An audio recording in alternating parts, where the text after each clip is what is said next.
Well, high school football is a Friday night tradition in Oklahoma.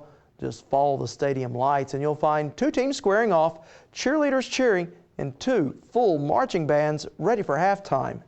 Yet amid all this enthusiasm, school administrators are struggling with how to fund the fuel to get everyone there. Our Russ Joel traveled to Ada, Oklahoma to learn more about Friday night's fuel costs. Juniors, and everybody might not get a classroom. Mike Weber and his Ada Cougars are busy gearing up for another big season on the gridiron here in Oklahoma. Been in 2 weeks of practice, have our first scrimmage today. High school locker rooms like this one in Ada start to come alive about this time every year. As the 2008 high school football season gets underway in Oklahoma, coaches across the state are busy training their players for the tackle, while school administrators across the state are busy tackling the ever-increasing cost of fuel.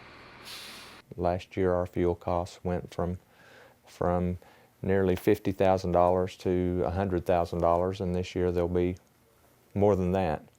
Pat Harrison, superintendent of the Ada School District, says that while he is concerned about the effect fuel prices may have on the upcoming year, his district is not cutting any bus service. Yet. If the price of oil continues to go up and then fuel continues to escalate, we may get to that point somewhere down the line. We're fortunate in the fact that our school district is small area-wise compared to many rural districts who have transportation areas of hundreds of square miles. We're 14 square miles. But regular routes alone don't tell the whole story in Ada. Recent realignments in high school athletics have found the Cougar football team in a new conference this year. And with a new conference comes new longer road trips the team will have to make.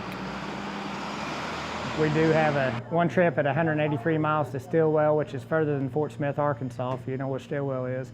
And I believe we also go 164 miles to Coweta this year. Next year we'll go 177 to Tahlequah, so we're going to be making some trips.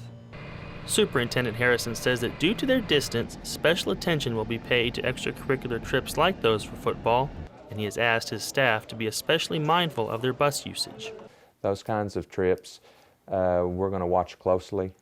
We're just not going to take 2 buses unless we have to take 2. We're not going to take 3 unless we have to take 3. If we can take 2 instead of 3 or 1 instead of 2, that's what we're going to do.